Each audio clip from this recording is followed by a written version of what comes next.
G'day, Steve Morgan, Fishing Media, and it is Barra time on Tackle Fridays. We are at Lake Awoonga. In particular, we're at Banarrabee at the caravan park. Hot tip if you're coming to Awoonga, $125 a night cabins, and they are super spacious here.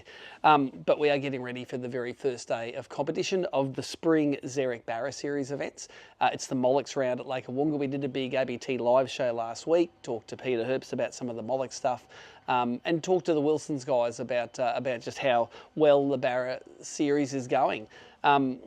That said, numbers for this are a little bit down. We didn't reach 20 boats for this event, and I don't know why. It might be because Awoonga has got a reputation recently for being a little bit tough. And to be honest, in our pre-fish, we did 2 nights pre-fish. Didn't get a bite on the first night, but got 3 bites and hooked 1 great fish. You can see it in the cutaway here, and 111 centimetre fish last night. So what we do in the pre-fish is we try to build on the information that we've learnt before at Lake Awoonga, but the lake is a fair bit different now. I reckon it's down at least 2 metres on the level it was last year. So a lot of spots that we found that were those 10 to 15 feet deep flats that we fished in the open are now pretty shallow, and so they sort of have come out of play. So the principles may stay the same, but the locations are changing. One thing about Awoonga at the moment, it is super crystal clear. I'm going to put some cutaways here of some barramundi that we saw just flying the drone round on some of the weedy shallow bays in the Riverston arm of the lake, and the Riverston arm is the one that runs north from the boat ramp. The Boyne River arm is the one that runs up the back of the lake, and the Ivora arm is the one that runs down to the south. And of course, we check for fish in the main basin as well. But check these barra. Actually, when I got back and put it on the computer, there were actually heaps more barra than I saw actually through the drone. These fish are sort of resting. You can see they're not moving very much. So they're just sort of sitting there in the warm water. We've seen water up to 26 degrees this week, and I don't think it's going to go down at all. Nice hot day again today.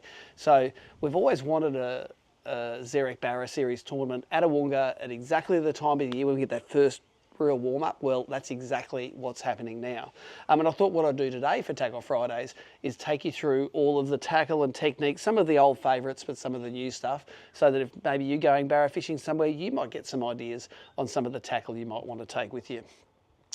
We've had an interesting morning. We had a big brekkie this morning, had some of the teams around, some of the sponsors around. Just quietly, Good Mick and Nate Archer. Don't know who ate the most out of those two. I reckon Nate had him covered. Good Mick, as we call him. That's nothing to say that there are 2 Micks in the team and one's Michael Starkey, but Good Mick, he can really eat. But I think Nate's got him covered. Speaking of Nate, we did a bit of a tackle trade before. I traded him some of the new, not released yet, Rapala or Crush Shitty freeloaders. I've got a few of those rigged up here that I stole from Timmy. They're a nice sort of strolling bait. Nate is, I think, the best barra stroller in the country. He is awesome at catching them. I traded some of those for some Wilson's fish rollers and some other baits that I'm going to show you straight up. But I'll be getting the tackle ready. I'm going to run you through some techniques and some bits and pieces. Firstly, when I was getting ready, I decided that to make life easy for me on the water, I was going to put all of the same size strolling boats and their appropriate size jig heads in the one packet. So I've got a few here. I've got like the 7-inch baits in here, some of the big jerks, the Sakamata shads with the right size jig heads in that one, and then the 5-inch sort of baits in another one. So again, some smaller Sakamatas, some Crush Shitty jerks, all sitting there ready to go. So when I'm digging around at night trying to find the right size jig head, I've got it already done. And then I've got some of the big rolling baits as well. So those new big gripper jig heads and some of the bigger hook sizes were released at after. Some of them are huge, they're strong. I've got some of the big imposters and some of the big heavy hitters there that we can rig up if it's going to be a sit on a point and throw at a point bite. Now, in the pre-fish, we've tried both of these things. We've got bites sitting power pole down in shallow water throwing across points, and we've got bites out in the open throwing jerk baits and strolling. Now, I don't mind telling you what I've been doing. I got my big fish last night on this one here.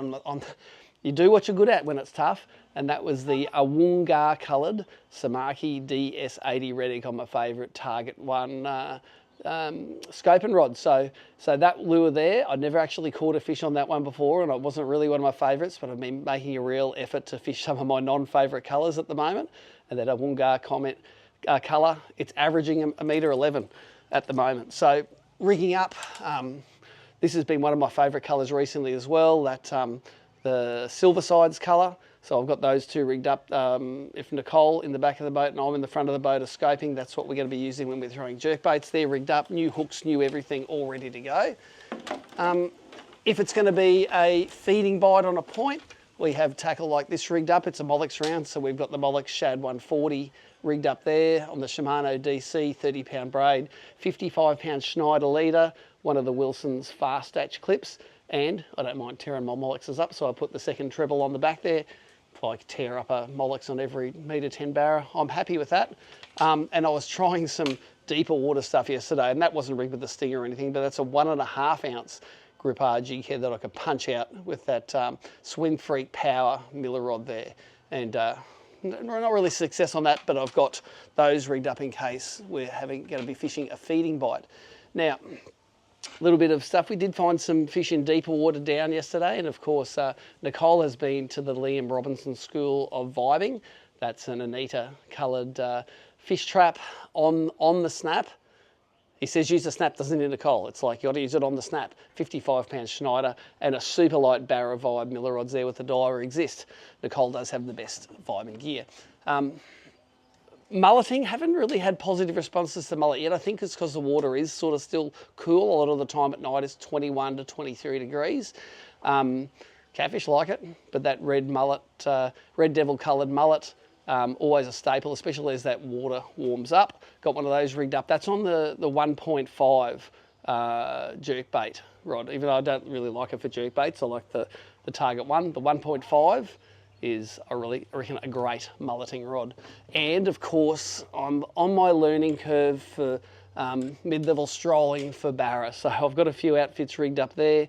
One's got the big Sakamata shad on. I've caught fish on that one before at Mondrian, so that one's sitting on there. It's a salted bait, it sinks quite quickly, so I don't need too heavy a jig head to get it down. So I've got that one on there. I was targeting fish up to 30 feet. No worries with that yesterday. This is the very first time today that I'm going to be throwing the fish roller. I haven't had any of these, but that's on one of the VMC jig heads there. Very soft bait they are. So I've got a 1.5 ounce jig head there. Is it 1/2?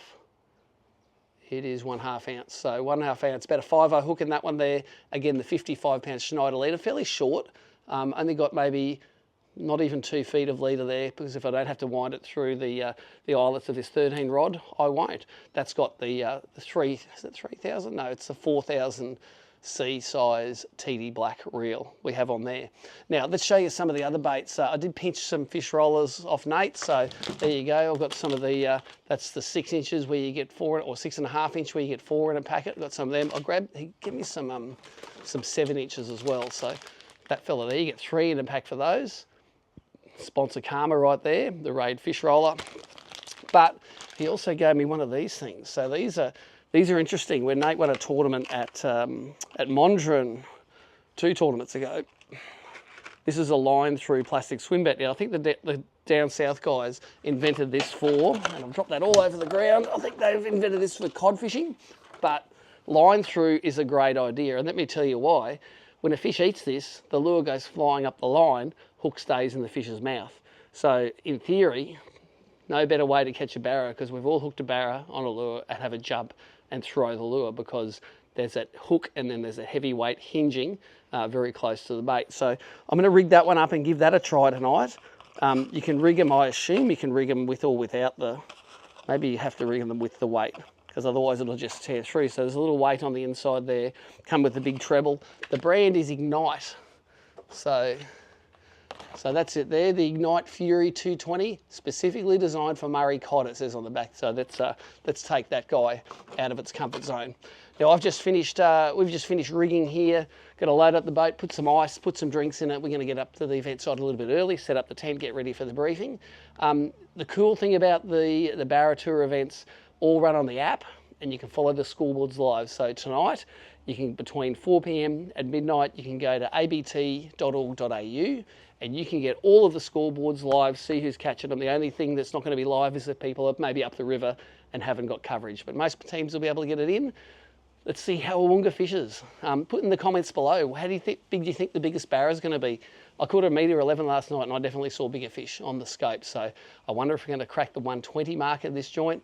My prediction, Lake Awoonga is going to be the next big thing. They've put over 3 million barra in this joint in the last 4 or 5 years. I'm going to find some of them tonight.